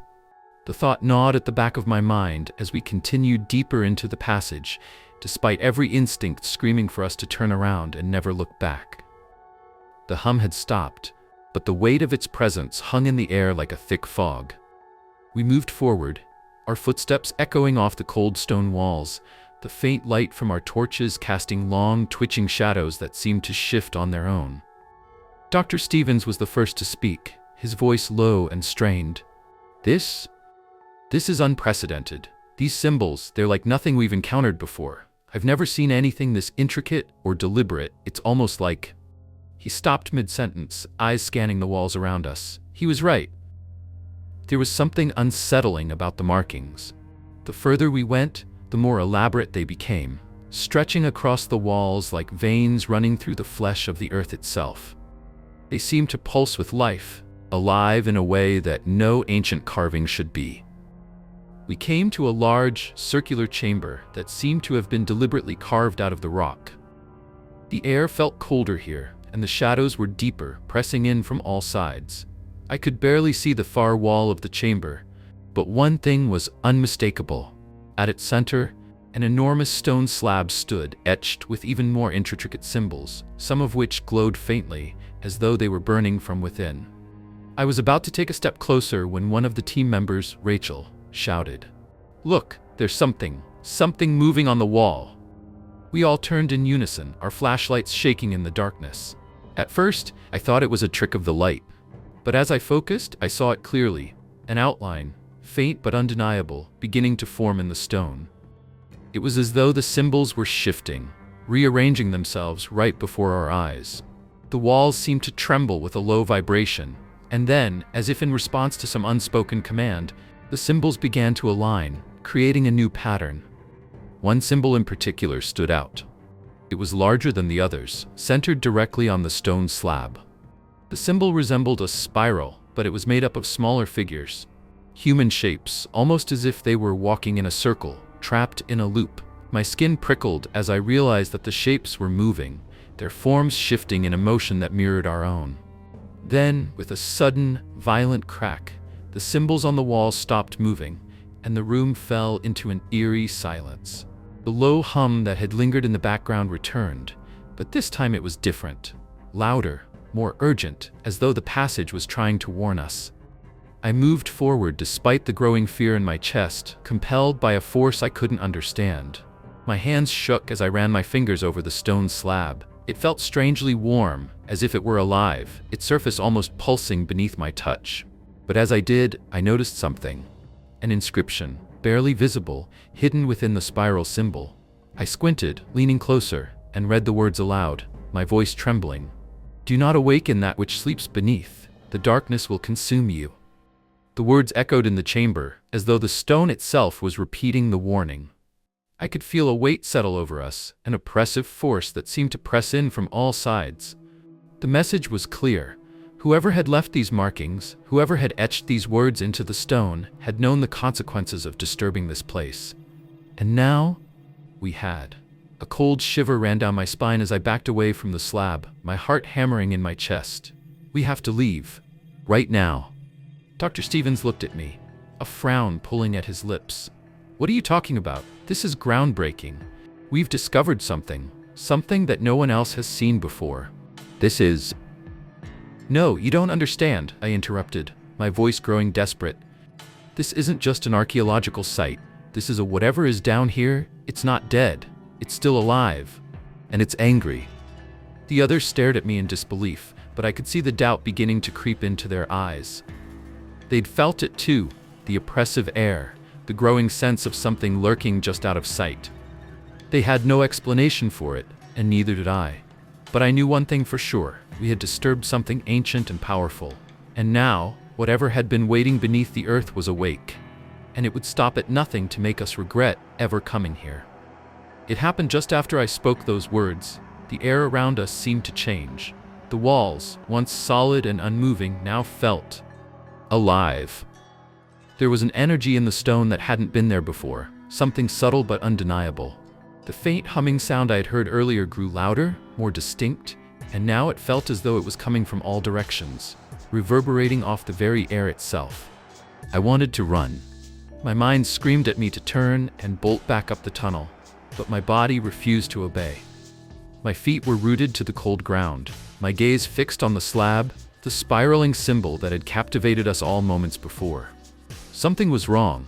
Something had been wrong the moment we entered this cursed place. And now, I could feel it in my bones. Dr. Stevens, still oblivious to the danger, continued to study the symbols with fascination. This is it. This is the key to everything, he muttered to himself, tracing his fingers over the glowing carvings as if they were the most magnificent discovery in history. He hadn't heard it yet, the whispering that seemed to grow louder with every passing second. I strained my ears, trying to focus on the sound, but it was more than just sound. It was a sensation, something I felt deep within my chest, a pressure that grew as the whispering intensified. It wasn't just in the air, it was inside my head, pushing against the walls of my thoughts. It was as if the whispers were coming from all around me, but also from within me, clawing at my consciousness. I took a step back, my legs trembling beneath me. The others didn't seem to notice. Rachel was taking notes on her tablet, and Marco was fiddling with a piece of equipment, oblivious to the change in the atmosphere. But I couldn't tear my eyes away from the shadowed corners of the chamber, where the darkness seemed to shift unnaturally, writhing like something was hiding within. And then I saw it. A figure. No, not a figure, more like a shape that blended with the shadows. It wasn't human, not entirely. The form was formless, shifting with the darkness, but I could see the outline, the faint suggestion of something tall, gaunt, with a face, or at least where a face should be. It was too dark to make out any features, but I could feel it watching us. Its presence was suffocating, an invisible force that pressed down on me, making it hard to breathe. I blinked, and when I opened my eyes again, it was gone. "Did you see that?" I whispered, my voice barely audible over the rising hum. Stevens looked at me, clearly irritated. "See what? You're just spooked by the shadows, Emily. We've all been working too long today. You need to rest. We're on the brink of something amazing here." I wanted to argue, to tell him that I wasn't imagining things, but the words caught in my throat. There was a strange dizziness creeping over me, and I was starting to feel lightheaded. It was as if the very air was being sucked out of the chamber, and my thoughts were becoming muddled, swirling around like leaves in the wind. The whispers returned, louder now, a chorus of voices just out of reach. They weren't speaking words at first. They were just sounds, syllables strung together in a way that almost made sense, like someone was trying to speak without fully forming the words. And then, as if in response to some unspoken command, the words began to emerge. "You should have left." The voice was low and guttural, a rasping sound that seemed to come from everywhere and nowhere all at once. It chilled me to the bone, and my blood ran cold as the realization hit me. These voices were not the remnants of some ancient culture. They were not echoes of the past. They were alive, and they were speaking to us now. I turned to Dr. Stevens, my voice shaking as I spoke. We need to leave. Now. There's something down here. Something wrong. He looked at me, his brow furrowing in confusion, but then his eyes flickered towards the shadows in the far corner of the chamber. His expression faltered for a moment, as though he too had seen something, some fleeting movement just beyond his reach. "Did you see that?" he asked, his voice suddenly tense. I didn't respond. I couldn't. I knew the answer without having to speak it. Whatever we had uncovered here, it wasn't just a discovery. It was a mistake. And it was watching us, waiting. Rachel and Marco still hadn't noticed anything amiss. Rachel had her back to the rest of us, bent over her tablet, tapping away furiously. Marco was still fiddling with his equipment, his eyes too focused on the screen to look up. And then, without warning, the whispers stopped. The sudden silence was deafening, and for a moment I thought my ears had failed me. But no, this silence wasn't the absence of sound. It was a suffocating quiet, thick and oppressive, as if the world itself had frozen in place. And then as I stood there, trying to control the fear rising in my chest, I heard it. A footstep. Slow. Heavy. It came from behind me. I spun around, but there was no one there. The darkness seemed to have deepened around us, wrapping us in a black, suffocating shroud that I couldn't escape. My heart pounded in my chest as I struggled to breathe, my body trembling with fear. There was something in the dark, something following us.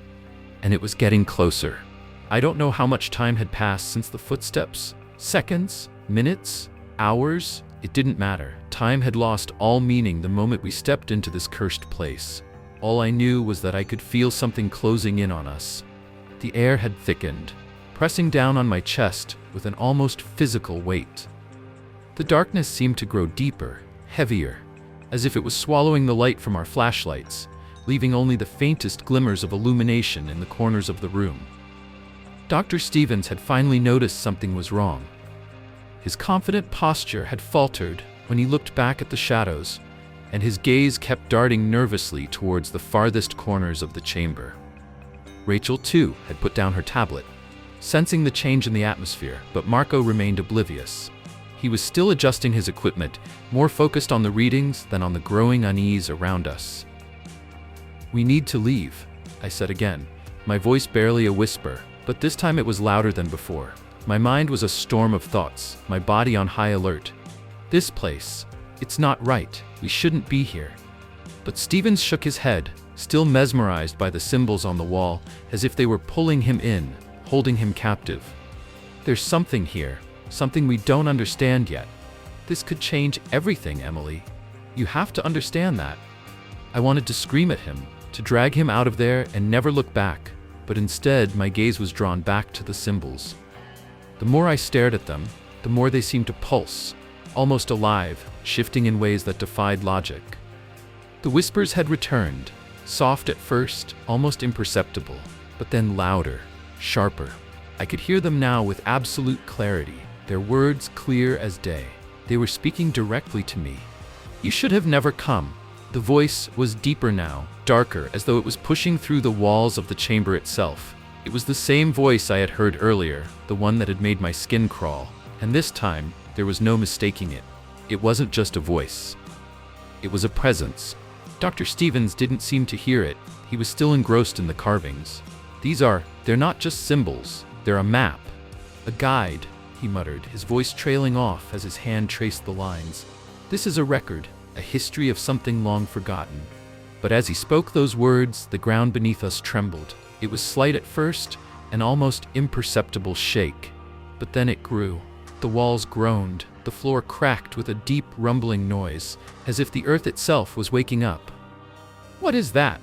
Rachel asked, her voice high with panic. I didn't need to answer. I knew what it was. Something was moving beneath us. Something ancient. Something alive, stirring in the depths of the earth.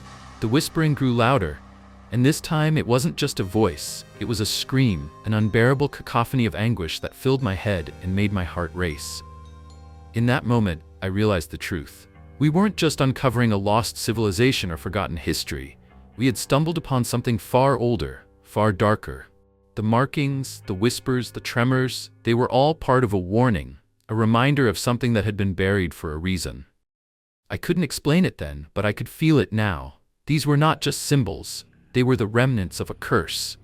"Stevens," I said, my voice shaking, "these markings, they're not a map, they're a warning. We've triggered something. We need to leave, now." He didn't listen. His face was lit with an eerie excitement, his eyes wide with obsession. "No, Emily, these markings, they're a message. They're guiding us to the truth. This could be the discovery of a lifetime." I grabbed his arm, pulling him away from the wall. "No, you don't understand. It's not a discovery. It's a trap." But just as I tried to drag him back, the ground beneath us split open with a deafening crack. The walls groaned again, and this time, there was no mistaking the source of the sound. Something large was shifting beneath the earth, moving toward us. The tremors were intensifying, and the whispers were growing into full-fledged screams, agonized, desperate, pleading. It wasn't just the earth that was moving, the shadows had come to life. Suddenly, the walls began to shift, the symbols glowing brighter, more intense. They seemed to pulse with a dark energy, and for the first time, I understood what they meant. They weren't a guide to something forgotten, they were a record of something trapped. Something that had been sealed away for centuries, and now, whatever it was trying to break free. Dr. Stevens still didn't understand. "You're just scared. We've uncovered something incredible, something ancient," he said, his voice trembling slightly now. "This is it. This is the key to everything." But as he spoke, something in the chamber shifted. The shadows deepened, and I felt the presence grow stronger, more malicious, more real. It was no longer just a voice in my head. It was here. It was watching us. "Do you feel that?" I whispered, my voice hoarse. Stevens didn't respond, his eyes still locked on the markings, his hand shaking slightly as he traced them again. He didn't seem to see the way the shadows were closing in around us, or how the air had grown thick with something ancient, something hungry. But then something broke. A screeching, ear-piercing sound filled the air. The earth trembled beneath our feet, and I saw it, something moving in the shadows. It was too fast, too distorted to make out, but it was coming toward us. The markings on the wall began to glow brighter, and suddenly I understood. This wasn't a map. It was a warning. We had made a mistake, and now we were trapped.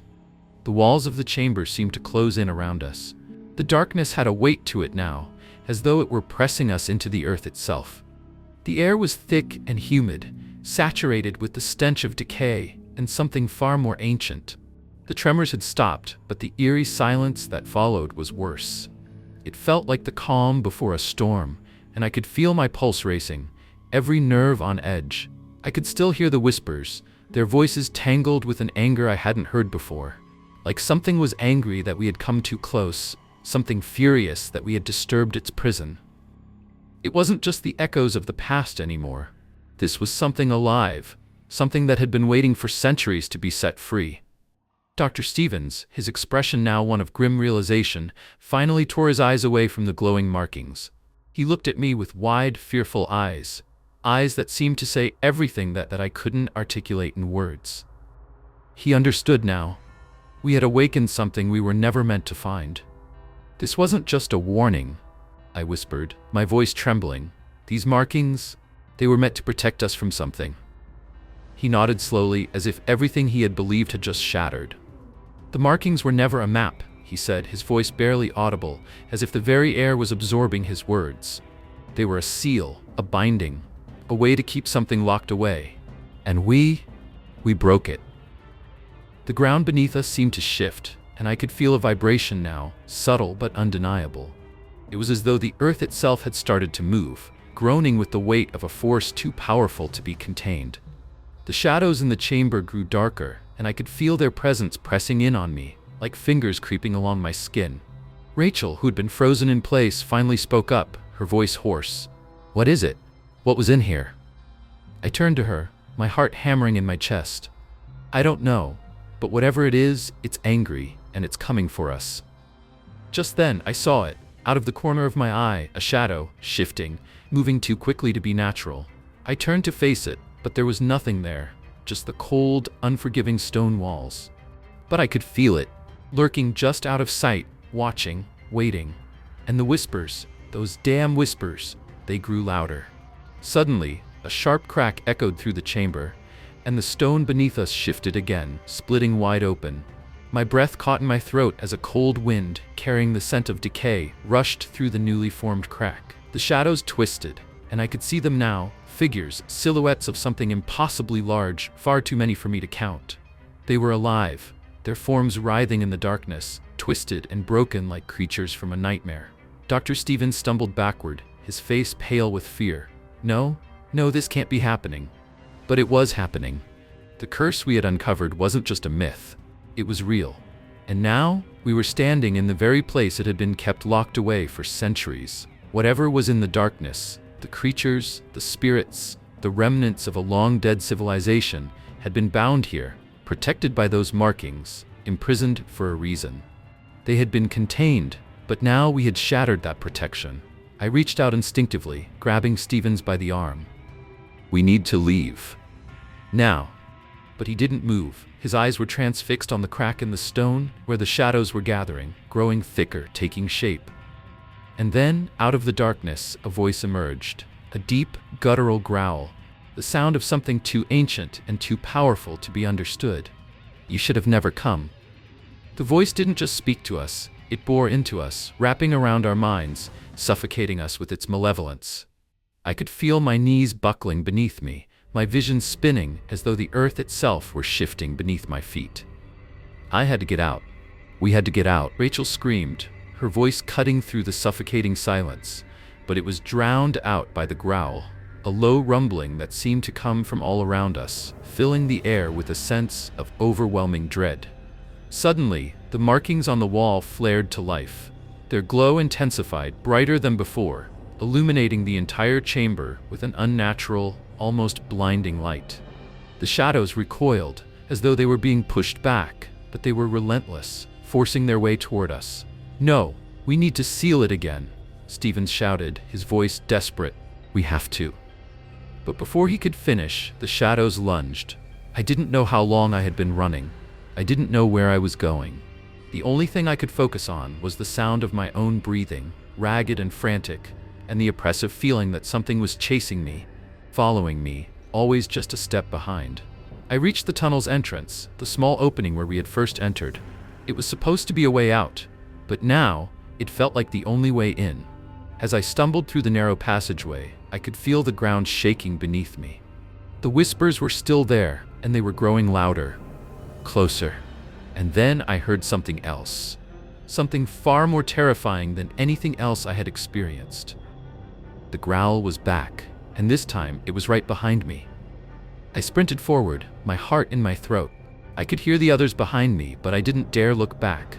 All I could do was run, hoping that somehow, some way we could escape the curse that had been set in motion. But deep down, I knew the truth now. There was no escape. We had unleashed the darkness, and now there was no going back. It started with the silence. I'd been hiking alone through the dense forest for hours, my boots crunching against the dry leaves and twigs scattered on the forest floor. The air was thick with the smell of pine, and the sun was slowly sinking behind the horizon, casting long shadows through the trees. I had come out to clear my mind, away from the noise of the city, hoping the peace of the wilderness would help me think. But as I ventured deeper into the forest, something began to feel off. At first, it was just a subtle shift, a quiet disturbance in the usual sounds of nature. The chirping of birds stopped, the rustle of small animals in the underbrush grew quieter, and even the wind seemed to hold its breath. It was as if the forest itself was pausing, waiting. I shrugged it off. Maybe it was the time of day, or perhaps I had wandered into a part of the forest I wasn't familiar with. But the deeper I went, the more uncomfortable I became. The hairs on the back of my neck began to prickle. I felt the strange sensation that someone was watching me. It wasn't the kind of sensation you get when you know someone is behind you. No, this was different. It felt like the forest itself had eyes, as though the trees and shadows were observing my every move. I picked up my pace, trying to shake off the creeping feeling that seemed to follow me with every step. My breaths became shallow, my heart beating faster than normal, as if I was being drawn into something I didn't understand. The air, once crisp and fresh, now felt heavy, thick with tension. I came across a clearing, a small patch of grass surrounded by towering oaks. It was too perfect, too still. I couldn't help but stop for a moment, taking in the unnatural calm that seemed to hang in the air. The birds, the wind, everything had fallen silent once again, as if the forest had pressed pause on the world. And then, from the corner of my eye, I saw it. A shadow. It wasn't quite a tree, and it wasn't an animal either. It was darker than the rest of the surrounding darkness, standing just at the edge of the clearing, barely visible in the growing twilight. It moved, but not like a person or an animal. It was a subtle shift, like something unseen was observing me from the shadows. I froze. My instincts screamed at me to run, to turn around and leave this place. But I couldn't tear my eyes away. The shadow didn't move any closer, but it didn't retreat either. It simply stood there, watching me. I took a deep breath, telling myself it was just my mind playing tricks. Maybe it was an animal, maybe a trick of the light. But deep down, I knew that wasn't the case. The silence felt too deep, too unnatural. And then, from the shadows, came a sound. A whisper. I couldn't make out the words, but the tone was unmistakable. It was not meant for me. It wasn't a voice I recognized, nor was it a voice that was supposed to be here. It was ancient, hollow, like the echo of something that had been buried for a long time. The whisper lingered in the air, and for a split second, I felt something cold brush against the back of my neck. My body went rigid, and the air around me grew even colder, as if the temperature had dropped in an instant. I slowly backed away, heart pounding in my chest, but my eyes never left the shadow. The whisper faded, but the presence, the feeling that something was watching me, didn't. And then, just as suddenly as it had all begun, the world around me seemed to shift back to normal. The birds started chirping again, the wind began to rustle through the leaves, and the pressure in the air lifted. But I couldn't shake the feeling that I wasn't alone. I turned and fled, my feet pounding against the earth as I rushed back the way I came. I didn't dare look over my shoulder. All I could hear was my own heartbeat, loud and frantic in my ears, and the whisper still lingered, haunting me in the silence of my mind. The night after I had felt the eyes of the forest upon me, I couldn't stop thinking about what I had seen, or what I thought I had seen. That shadow, that unsettling presence lurking just beyond the clearing, had haunted my mind the entire night. I couldn't sleep. I couldn't shake the feeling that something was following me, waiting, lurking in the unseen corners of the woods. I couldn't explain it, but I had to go back. The next day, I found myself standing at the edge of the same forest. The wind was lighter, and the sun was higher in the sky, but the unease still gnawed at my insides. I wasn't sure what I was hoping to find. Maybe some kind of explanation, or maybe just confirmation that it had all been. But I couldn't ignore the pull of that darkness anymore. Something about it had been too real, too present for me to leave it behind. I ventured back into the woods, retracing my steps from the day before. And a trick of the mind. As I passed the same landmarks, I couldn't help but notice how familiar everything seemed, how the trees appeared to stretch higher than I remembered, casting longer shadows than before. The air felt different, thicker, as if the forest was holding its breath once again. My heart rate quickened, and a cold chill spread through my limbs. I made my way toward the clearing where I had seen the shadow. As I stepped into it, I was hit with an overwhelming sense of déjà vu. It was the same place, but it felt different, as though something had changed in the short time since I had left. The trees around me felt more oppressive, their branches stretching like twisted fingers, blocking out the sun. The ground was covered in fallen leaves, their colors dark and desolate, as if the life of the forest had been drained. And there, just at the edge of the clearing, was the spot where the shadow had been. But there was nothing there now. For a moment, I stood in the clearing, my breath caught in my throat, waiting for something, anything, to happen. I felt a faint tug, like the forest itself was beckoning me, drawing me closer to the place I had seen the shadow. Without thinking, I started walking, my steps slow and deliberate as I approached the spot. That's when I saw it, a mark on the tree. It was faint at first, almost imperceptible, a series of deep cuts, jagged and uneven, carved into the bark. The markings seemed old, weathered by time, but still clearly visible. My fingers brushed over them, feeling the grooves in the wood. As I ran my hand across the marks, an electric shiver ran up my spine, and I could feel a strange pressure building in the air around me. It was as if the woods were holding its breath again. I stepped back, a sense of dread washing over me. The marks weren't just random slashes. They formed something, a symbol, a pattern, a message, but I couldn't quite make sense of it. The markings looked like a crude attempt at some kind of ritualistic writing, an ancient form of language that I couldn't identify. But something about them felt wrong. They weren't meant to be here. As I stood there, staring at the marks, I heard it again. A whisper. Soft at first, then growing louder, more insistent. Leave. Leave before it's too late. The voice wasn't human. It was low, guttural, like it came from deep within the earth itself. My heart skipped a beat and I turned my head quickly, looking for the source, but there was nothing. No one. The forest was as still as it had been before, but the whisper wasn't just in my ears. It was in my mind, seeping into my thoughts, twisting my sense of reality. My eyes darted around the clearing, searching for some sign of what I had already begun to fear, that I wasn't alone. The wind picked up suddenly, rustling the leaves and shaking the branches. The air grew thick with an oppressive heaviness, like the forest was alive and watching me, waiting for me to make my move. Every instinct screamed at me to leave, to turn back and never return to this place, but I couldn't tear my eyes away from the tree. The markings seemed to pulse, their lines shifting and moving as if alive. That's when I saw it. A shadow, barely visible at first, slipping between the trees. It wasn't the same shadow I had seen before. This one was darker, more solid, and it moved with an unnatural fluidity, almost as if it were part of the forest itself. I couldn't make out its shape, but I could feel its presence, like a weight pressing down on me, drawing closer. The whisper came again, louder now, filling my mind. Too late, you've already seen it. Now you belong. A cold sweat broke out across my forehead as panic flooded my chest.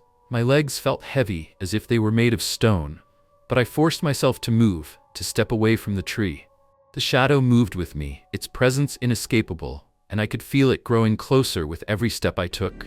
It was as if the forest had become a trap, closing in around me, forcing me deeper into its darkness. I knew then that I wasn't just walking through the woods. I was descending into something older, something far darker than I could have ever imagined. The woods weren't just a place. They were alive, and they had been waiting for someone to uncover their secrets. I stumbled back toward the edge of the clearing, every instinct telling me to run, to escape. But the shadows were closing in, and I knew, deep down, that there was no turning back now. The Watcher was waiting. The clearing felt smaller now, the trees closer together, their gnarled branches twisting above me like dark hands, ready to reach out and snatch me away. I could hear my own breathing, shallow and rapid, mixing with the eerie whispers that seemed to come from everywhere at once. The air felt thicker than before, almost suffocating, as if the forest was alive and pressing in on me. I could feel its pulse in the ground beneath my feet, its heart beating in time with my own. I wasn't alone. The shadow I had seen earlier was still with me, lingering just at the edge of my vision. I could feel it there, watching, waiting. It moved with me, as if it were tied to my every step, just out of reach but always present. It was as if the very darkness around me had come to life, and now it was hunting me. But this time I didn't look away. I couldn't. The whispering had grown louder, more frantic. You shouldn't have come. It hissed, curling around my thoughts like a vine choking the life out of them. You can't escape now. I clutched my head in my hands, trying to block out the voice, trying to focus on anything but the growing pressure in my chest. But the whispers were relentless, clawing at my mind, pulling me deeper into the forest's grip. I didn't know what had brought me here. I didn't know why I couldn't leave, but I had to see this through. There was something here, something I needed to understand, something I had to confront. I turned back toward the tree where the markings were carved into its bark. The lines seemed to pulse in the dim light, their shapes shifting ever so slightly, as if they were alive, breathing. The forest seemed to respond to my gaze, its shadows deepening, its air growing colder. A chill ran down my spine as I realized something. The shadow wasn't just a figure. It was something much older, something that had been here long before I set foot in the woods. It wasn't just watching me, it was waiting for me. I stepped forward, my feet dragging through the leaves, my body moving on its own, as if the forest had taken control of me.